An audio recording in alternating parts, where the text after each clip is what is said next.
Межрегиональная универсальная промышленная выставка-ярмарка проходит в торговых рядах Кружала в Якутске. Здесь предприниматели договариваются о сотрудничестве на международном уровне и обмениваются опытом. На выставке побывала наш корреспондент Анастасия Данилова.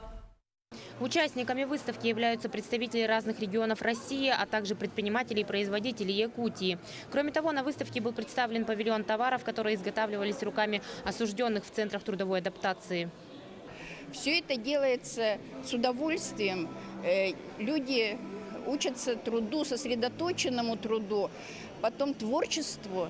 Самое главное – творческая направленность, особенно в резьбе по дереву. Они вкладывают свои самые положительные качества туда, в свой труд, вспоминают хорошие моменты своей жизни.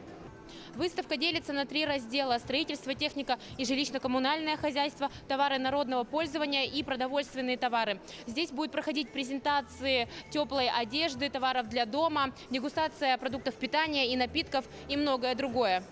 Занимаюсь пчеловодством в Якутии с 1990 года.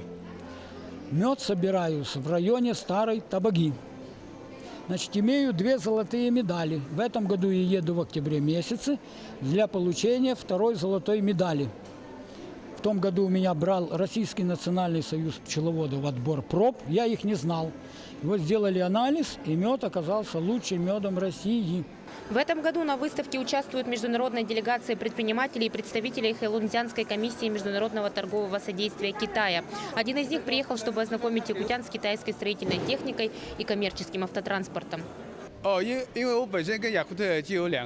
Якутск я приехал впервые, но сотрудничаю с ним уже давно. Конкретно с ФПК Якутию закупаю у них алкогольную продукцию, водку.